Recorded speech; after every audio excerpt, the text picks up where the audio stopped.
আসসালামু আলাইকুম ভিউয়ার্স, বাংলাদেশের সর্বশেষ আপডেট সংবাদে আপনাদের স্বাগত। জানিয়ে দিব আমাদের হাতে থাকা সর্বশেষ গুরুত্বপূর্ণ আপডেট বাংলা সংবাদ। অন্তর্বর্তী সরকারের সঙ্গে কাজ করতে আমরা প্রস্তুত ও আগ্রহী, মুখপাত্র বেদান্ত প্যাটেলের মন্তব্য। এরপর জানিয়ে দিব সায়েন্স ল্যাবে 2 কলেজের শিক্ষার্থীদের মধ্যে ধাওয়া পাল্টা ধাওয়া।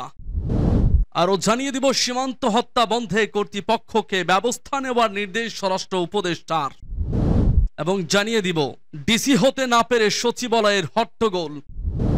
এবং আরো জানিয়ে দিব মণিপুরে সহিংসতা বৃদ্ধির জেরে 3 জেলায় অনির্দিষ্টকালের কারফিউ। সর্বশেষ জানিয়ে দিব আরো 34 জেলায় নতুন ডিসি।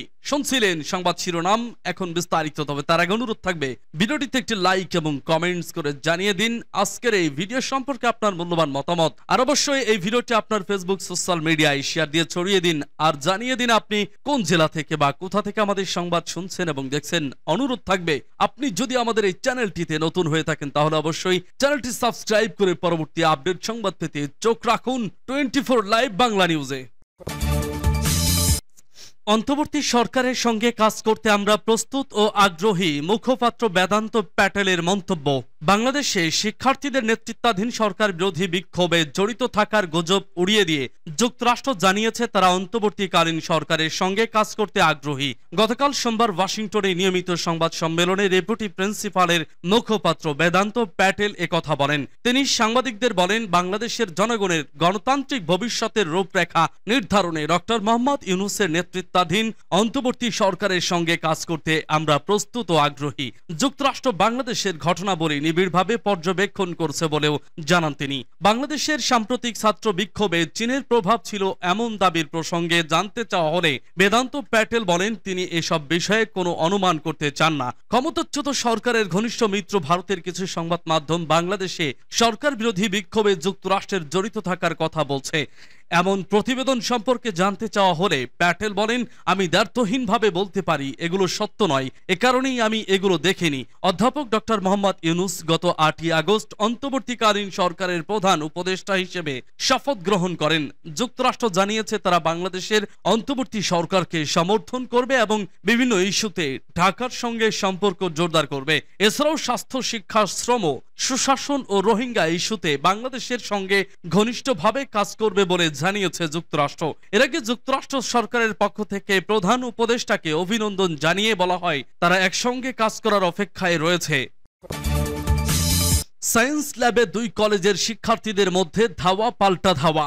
রাজধানীর সায়েন্স ল্যাব মোড়ে ঢাকা কলেজ ও আইডিয়াল কলেজের শিক্ষার্থীদের মধ্যে সংঘর্ষ, ধাওয়া পাল্টা ধাওয়ার ঘটনা ঘটেছে। এতে শিক্ষার্থী ও সাংবাদিক সহ বেশ কয়েকজন আহত হয়েছেন। মঙ্গলবার দুপুরের দিকে এই সংঘর্ষের ঘটনা ঘটে। প্রত্যক্ষদর্শীরা জানান, পাবেল নামে ঢাকা কলেজের এক শিক্ষার্থীকে মারধর করেছেন আইডিয়াল কলেজের শিক্ষার্থীরা। এমন অভিযোগে ঢাকা কলেজের শিক্ষার্থীরা লাঠিসোঁটা নিয়ে বের হন। পরে তারা সংঘর্ষে জড়ান। এছাড়া ঢাকা কলেজের শিক্ষার্থীরা আইডিয়াল কলেজে গিয়ে ভাঙচুর চালান। এতে সায়েন্স ল্যাব এলাকায় যান চলাচল বন্ধ হয়ে গেছে। ঘটনাস্থলে পুলিশ ও সেনাবাহিনীর সদস্যরা রয়েছেন, তারা তাদের শান্ত করার চেষ্টা চালাচ্ছেন। নিউমার্কেট থানার ভারপ্রাপ্ত কর্মকর্তা ও মহসিন উদ্দিন বলেন, আমরা ঘটনাস্থলে উপস্থিত আছি, পরিস্থিতি এখনো স্বাভাবিক হয়নি। 2 কলেজের শিক্ষার্থীদের মধ্যে কি কারণে সংঘর্ষের ঘটনা ঘটেছে তা আমরা জানার চেষ্টা করছি। সীমান্ত হত্যা বন্ধে কর্তৃপক্ষকে ব্যবস্থা নেওয়ার নির্দেশ স্বরাষ্ট্র উপদেষ্টার। সীমান্ত হত্যা নিয়ে স্বরাষ্ট্র উপদেষ্টা লেফটেন্যান্ট জেনারেল মোহাম্মদ জাহাঙ্গীর আলম চৌধুরী বলেন, বর্ডার কিলিং নিয়ে এখানে একটু আলোচনা হয়েছে। এজন্য শুধু আমি বলবো, ভবিষ্যতে এ ধরনের ঘটনা যাতে না ঘটে সেই ব্যবস্থা নেওয়ার জন্য আমি সংশ্লিষ্ট অথরিটিকে আদেশ করেছি। আমি আশা করব ভবিষ্যতে এই ধরনের ঘটনা ঘটবে না। মঙ্গলবার সচিবালয়ে দুর্গাপূজার আইন শৃঙ্খলা নিয়ে বৈঠক শেষে সাংবাদিকদের প্রশ্নের জবাবে একথা জানান স্বরাষ্ট্র উপদেষ্টা।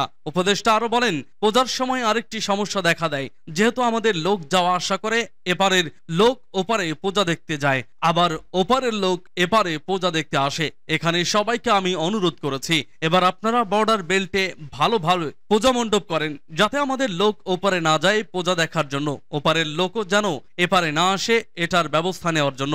স্বরাষ্ট্র উপদেষ্টা বলেন, আমি আপনাদের কাছে অনুরোধ করব, ভবিষ্যতে যাতে এই ধরনের ঘটনা না ঘটে আপনারাও আমাকে সাহায্যের সহযোগিতা করবেন।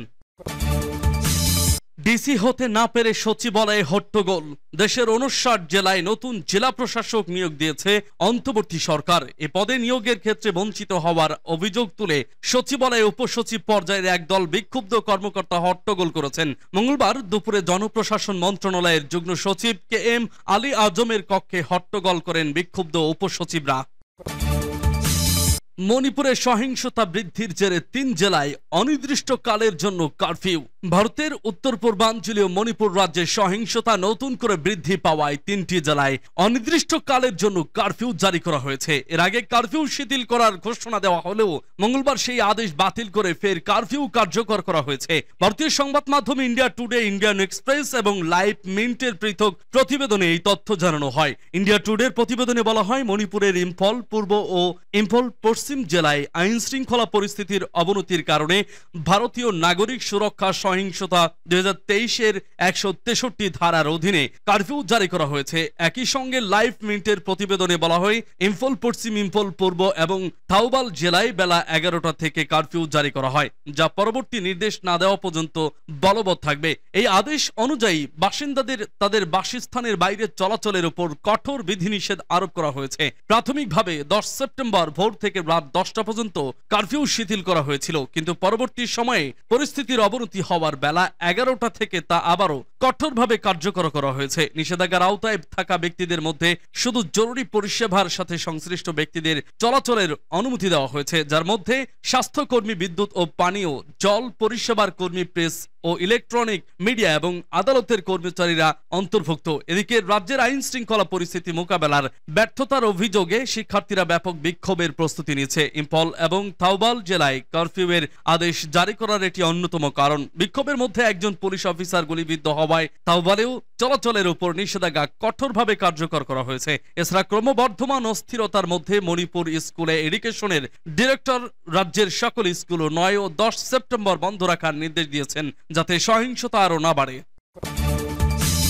আরো 34 জেলায় নতুন ডিসি। দেশের 34 জেলায় নতুন জেলা প্রশাসক নিয়োগ দিয়েছে অন্তর্বর্তীকালীন সরকার। মঙ্গলবার জনপ্রশাসন মন্ত্রণালয় থেকে এ সংক্রান্ত প্রজ্ঞাপন জারি করা হয়েছে। এতে বলা হয়েছে, BCS ক্যাডারের নিম্ন বর্ণিত কর্মকর্তাদের তাদের নামের পাশে উল্লেখিত কর্মস্থলে বদলিপূর্বক পদায়ন করা হলো। এর মধ্যে অর্থ বিভাগের ডক্টর মনোয়ার হোসেন মোল্লাকে মানিকগঞ্জ মন্ত্রী পরিষদ বিভাগের উপসচিব, সাবেক আলীকে টাঙ্গাইল বাণিজ্য মন্ত্রণালয়ের উপসচিব, মোহাম্মদ মনির হোসেন হাওলাদারকে সিরাজগঞ্জ মন্ত্রী পরিষদ বিভাগের তোষাখানা ইউনিট পরিচালক, উপসচিব মোস্তাক আহমেদকে সাতক্ষীরা বাণিজ্য মন্ত্রণালয়ের উপসচিব, আশরাফুর রহমান ঝালকাঠি প্রাথমিক ও গণশিক্ষা মন্ত্রণালয়ের উপসচিব, মোহাম্মদ আশরাফুল আলম খানকে পিরোজপুর বেসামরিক বিমান পরিবহন ও পর্যটন মন্ত্রণালয়ের উপসচিব, মোহাম্মদ জহিরুল ইসলামকে চুয়াডাঙ্গা অভ্যন্তরীণ সম্পদ বিভাগের উপসচিব, বনানী বিশ্বাস নেত্রকোনা RPATCর উপপরিচালক মনোয়ারা বেগমকে রাজবাড়ী উপ ওয়াকফ প্রশাসকের কার্যালয়ে, হাসিনা বেগমকে জামালপুর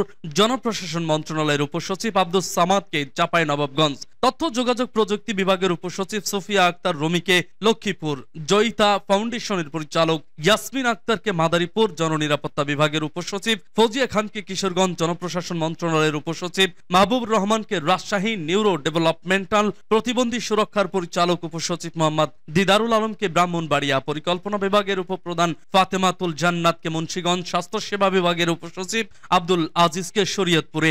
এর আগে সোমবার জনপ্রশাসন মন্ত্রণালয়ে উপসচিব পদমর্যাদার 25 কর্মকর্তাকে জেলা প্রশাসক ও জেলা ম্যাজিস্ট্রেট হিসেবে নিয়োগ দিয়ে প্রজ্ঞাপন জারি করে সরকার। গত 20 আগস্ট ওই 25 জেলা থেকে ডিসি প্রত্যাহার করা হয়েছিল।